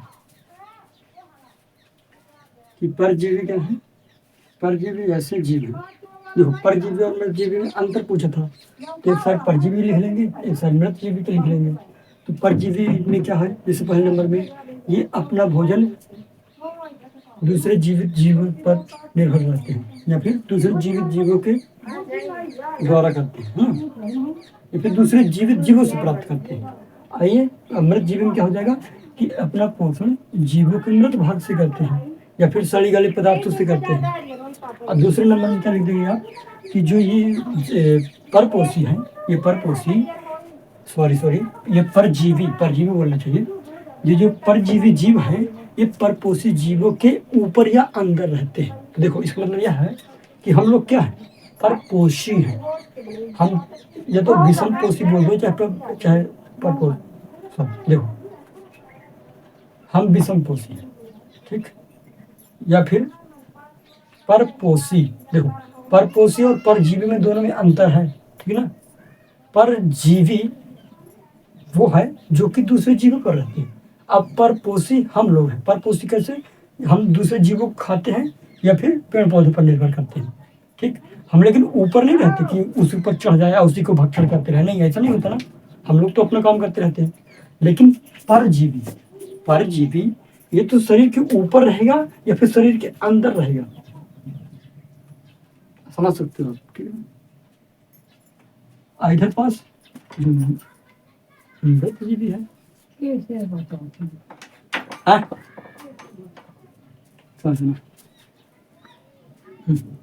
ये मृतजीवी है तो ये सड़े गले स्थानों पर पाए जाएंगे या फिर कोई जीव मर गया है तो उसी के ऊपर अपना निवास कर लेंगे, अपना पोषण प्राप्त करेंगे।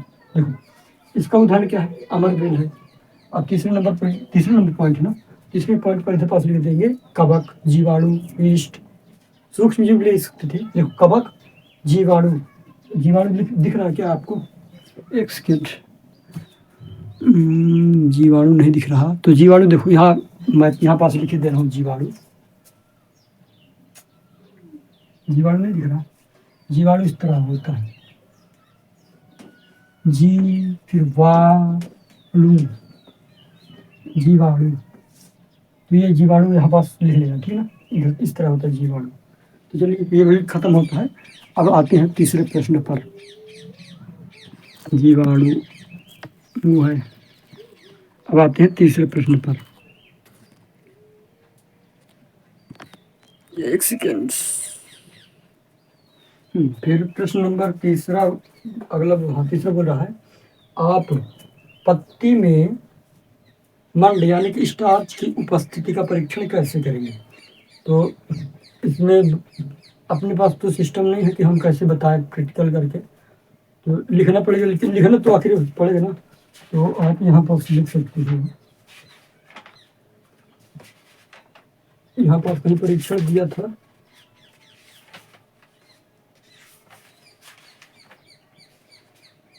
पत्ती में स्टार्च का परीक्षण।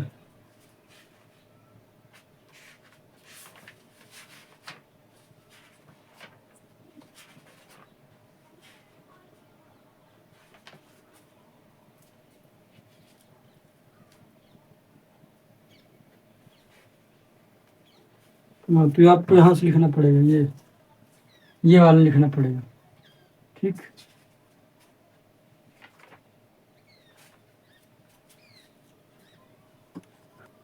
चलो इसका आंसर फिर लास्ट में देते हैं, ये वाला तीसरे नंबर का लास्ट में आंसर देते हैं। आगे पीछे क्वेश्चन आंसर आगे पीछे लिख सकते हो, तो क्या तीसरा नंबर को हम बाद में देखेंगे, ठीक है ना।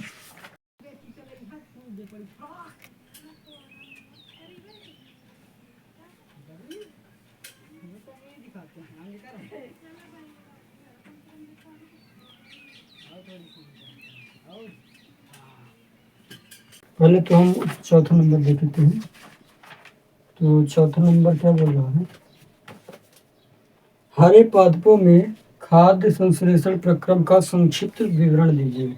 यानी कि वही बताना है कि हरे पादप अपना भोजन कैसे बनाते हैं। तो देखो शुरू में तो आपको बताया था, डेमो जब बताया था कि विभिन्न प्रकार की चीज़ों का इस्तेमाल करके भोजन अपना बनाते हैं पेड़ पौधे। सूर्य का प्रकाश भी चाहिए, पानी भी चाहिए, खनिज भी चाहिए, कार्बन डाइऑक्साइड भी चाहिए। पत्तियों का हरा रंग काहे होता है ये भी बताया गया था। सूर्य में जो उपस्थित ऊर्जा है वो पत्ती संग्रहित करती है, फिर जब खाना बना लेती है तो स्टोर करती है ना। पानी वानी या फिर खनिज कैसे पहुँचा पत्ती तक ये भी बताया गया था कि छोटी छोटी बहुत सारी वाहिकाएं होती हैं जो कि तनों के द्वारा कहाँ तक जाती है, पूरे क्षेत्र पत्तियों तक पूरी हार फैली रहती हैं, फिर वही खींच करके पत्तियों तक पहुँचाती हैं, है ना। ये सब बताया गया था ना, उसी को हम इधर पास लिख देंगे। चलिए लिख देता हूँ। तो सबसे पहले तो इसे लिख लीजिए कि पत्तियां पादप की खाद्य फैक्ट्रियां होती हैं। पादपों में खाद्य पदार्थों का संश्लेषण पत्तियों द्वारा होता है। मृदा में उपस्थित जल एवं लवण जड़ों के द्वारा अवशोषित कर लिए जाते हैं और कहाँ पहुंचा दिए जाते हैं, पत्तियों तक तने के माध्यम से। पत्तियों में सूक्ष्म रंध्र होते हैं जो कि वायुमंडल में उपस्थित कार्बन डाइऑक्साइड को अवशोषित करके पत्तियों तक पहुंचाते हैं, तथा पत्तियों में उपस्थित क्लोरोफिल नामक पिगमेंट यानी कि वर्णक होता है जो कि सूर्य के प्रकाश को अवशोषित करता है। ये भी लिखेंगे, इसके आगे जगह नहीं है तो इधर पास से हम लिखेंगे। ठीक, इसको मैं थोड़ा सा यहाँ तक मिटा दे रहा हूँ, तो इसको यहाँ तक लिख लीजिए आप जल्दी से।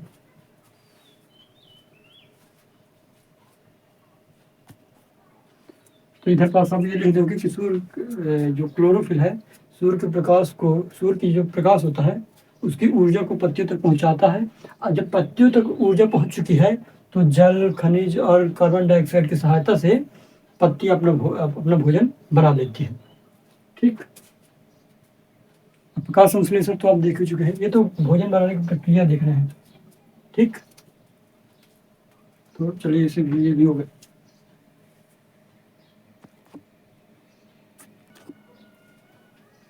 तो 5वें नंबर क्वेश्चन बोल रहा है, किसी प्रवाह चित्र की सहायता से दर्शाइए कि पादप भोजन के मूलभूत स्रोत हैं।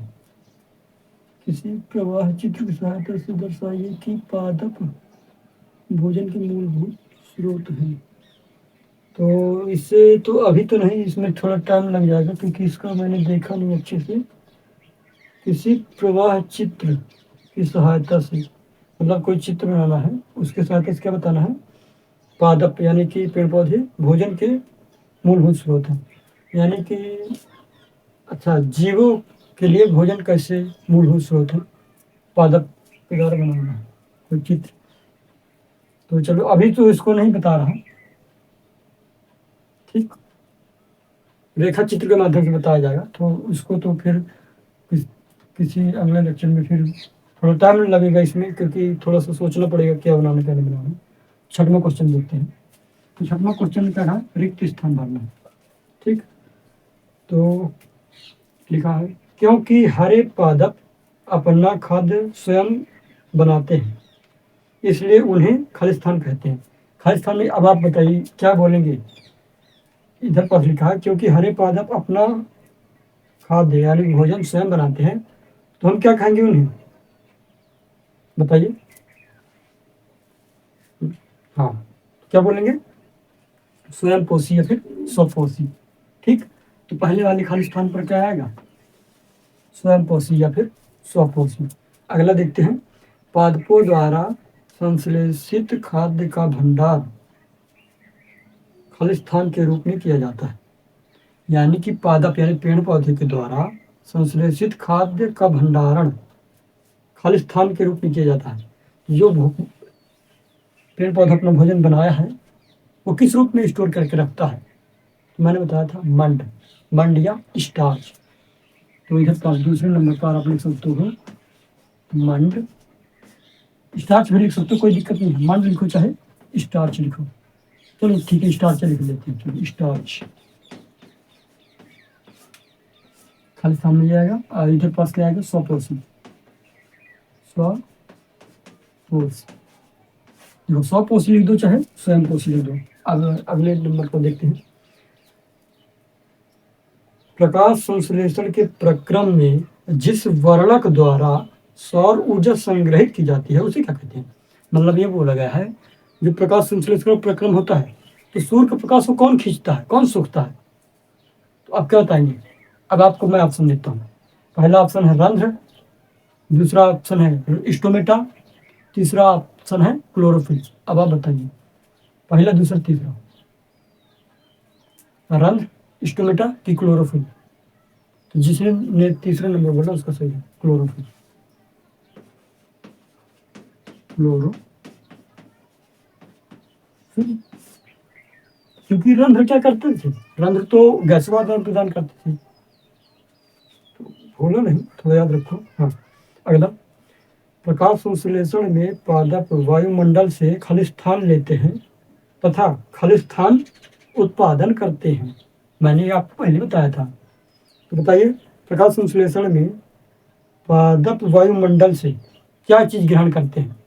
जब प्रकाश संश्लेषण की क्रिया हो रही थी तो क्या चीज ले रहे थे? CO2।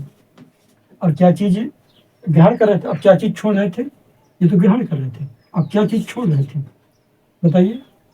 O2, यानी कि ऑक्सीजन। तो पहले वाले में लिख लोगे, पहले खाली स्थान में लिख दोगे कार्बन डाइऑक्साइड। मैं कार्बन डाइऑक्साइड नहीं लिख के, मैं चलो लिखे देता हूँ, कार्बन डाई ऑक्साइड ऑक्साइड, ये पहले खाली स्थान हो गया। और दूसरे खाली स्थान में क्या था? ऑक्सीजन, ऑक्सीजन, ऑक्सीजन, है ना? Carbon dioxide, oxygen. हाँ, ये वाला खत्म हो गया। अब अगला 7वां नंबर देखते हैं। तो इसको इरेज कर दूँ, जल्दी जल्दी करते, टाइम बहुत हो गया। तो 7वां है, जल्दी जल्दी करते, ठीक है। कथन परिभाषिक शब्द बताइए। निम्न कथनों से संबद्ध परिभाषिक शब्द बताइए। पीत दुर्बल तने वाला परजीवी पादप, तो कौन सा है? पीत दुर्बल वाला परजीवी पादप कौन था? अमरबेल था। एक पादप जिसमें स्वपोषण एवं विषम पोषण दोनों ही प्रकार की प्रणाली पाई जाती है, तो उसको कब बोलेंगे बताइए? वह पादप जो कि प्रकाश संश्लेषण भी कर रहा था और क्या कर रहा था, डायरेक्ट जीवों को भी खा ले रहा था, तो क्या बोलेंगे? कीटभक्षी पादप। या फिर अगर उसका नाम बोल रहा है तो क्या बोलेंगे? घटपर्णी पिचर पादप। फिर क्या है? वे रंध्र जिनके द्वारा पत्तियों में गैसों का आदान प्रदान होता है। ये क्या है? निम्न कथनों से संबद्ध परिभाषिक शब्द बताइए। वे रंध्र जिनके द्वारा पत्तियों में गैसों का आदान प्रदान होता है। अच्छा, बैटरी कम हो गया, थोड़ा सा इसको देखता है, 1 मिनट। अच्छा, ठीक।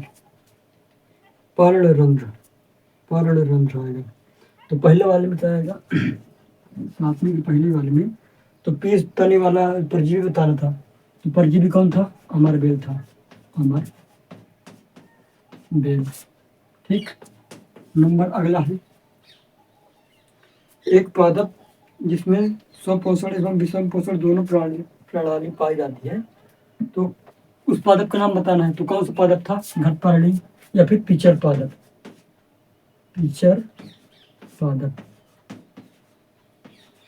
या फिर घटपर्णी, घटपर्णी, पिचर पादप बोले तो घटपर्णी। या फिर इसमें तो ये बोला गया था वे रंध्र, मतलब उस रंध्र का नाम बताना है जिसके द्वारा गैसों का आदान प्रदान होता है। तो किसके द्वारा गैसों का आदान प्रदान होता है? पर्ण रंध्र। ये जो दिखाते हैं पर्ण रंध्र, पर्ण मतलब पत्ती, रंध्र पत्तियों में उपस्थित रंध्र, यही होगा।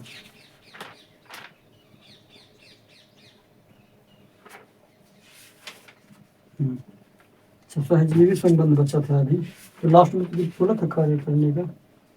अब आते हैं सही विकल्प वाले में। 8वां सही विकल्प को आप बताएंगे, ठीक है ना? जल्दी जल्दी पूछ रहा हूँ। अमरबेल उदाहरण है, किसका उदाहरण है बताइएगा? स्वयं पोषिका, परपोषिका, मतलब परजीविका, सॉरी परपोषणी परजीवी, परजीविका, मृत जीविका कि परपोषिका, किसका? अमरबेल किसका उदाहरण है? स्वयं पोषिका है कि परजीविका है कि मृत जीविका है कि परपोषिका? तो अब क्या बताओगे? पहला, दूसरा, तीसरा, चौथा? कौन कौन सा होगा? आंसर जिसने दूसरा बताया है वो सही है। पर जीबी, पर जीबी, इसका आंसर, पहले का आंसर ये है, पर जीबी। ये खाली शर्त नहीं है, पर जीबी, ठीक है ना। फिर दूसरा लिखा है, कीटों को पकड़कर अपना आहार बनाने वाला पादप। ये तो आप बता ही दोगे, बताइए। अमरवेल, गुड़हल, घटपरड़ी या फिर गुलाब, कौन सा पादप कीटों को पकड़कर खाता है? बताइए जल्दी से। बोल। घटपरड़ी कितने नंबर पर दिया? चौथे नंबर पर, तीसरे नंबर पर दिया। तो दूसरा का क्या आंसर है? घटपरड़ी। तो टिक मान लीजिए आप, घटपरड़ी। फिर अगला देखते हैं। अच्छा, सही जोड़ी है, सही जोड़ी, सही जोड़ी, सही जोड़ी।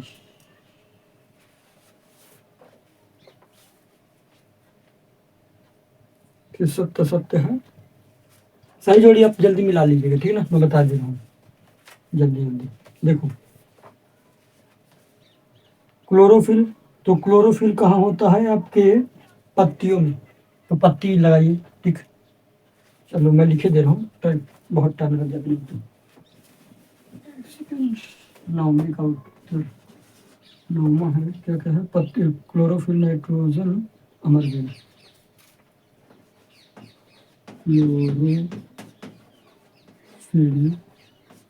नाइट्रोजन, नाइट्रोजन, अमरवेल, अमरवेल। और क्या है? जंतु कीट भक्षी, सॉरी, जंतु कीट भक्षी, कीट भक्षी। तो देखो, क्लोरोफिल, तो डायरेक्ट मैं आंसर बता रहा हूँ, ठीक है ना। तो क्लोरोफिल कहाँ में होता है? पत्ती में होता है, पत्ती, पत्तियाँ, ठीक है ना।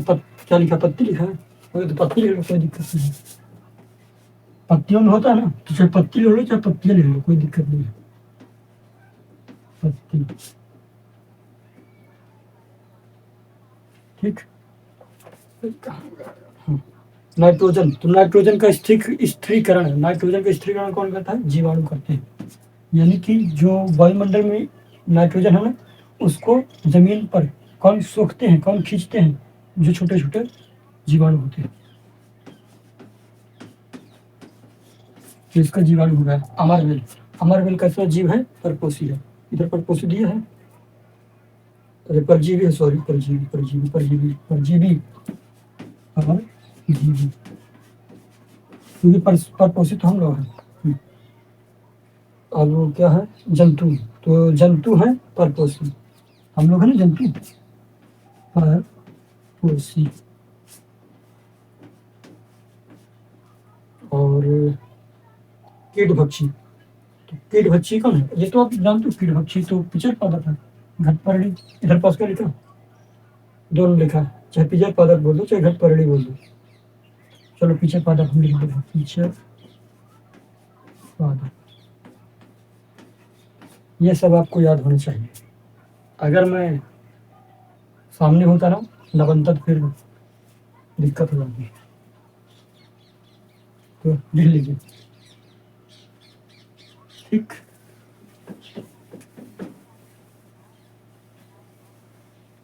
अब अगला 10वां नंबर क्वेश्चन, बहुत ज़्यादा है, सत्तर सत्तर बताना जल्दी जल्दी, ठीक है, बहुत टाइम हो गया, कम से कम 1.5 घंटे होने लगे शायद। प्रकाश संश्लेषण में कार्बन डाइऑक्साइड मुक्त होती है। अब सत्य सत्य बताना, हाँ ना में उत्तर, ठीक है। मैं इधर सत्य सत्य नहीं लिखूंगा, इस तरह बना के ये सत्य वाला चिन्ह हो जाएगा, ये सत्य वाला, आप लोग सत्य सत्य लिखोगे, ठीक है। कितने क्वेश्चन है? 4, 1 2 3 4।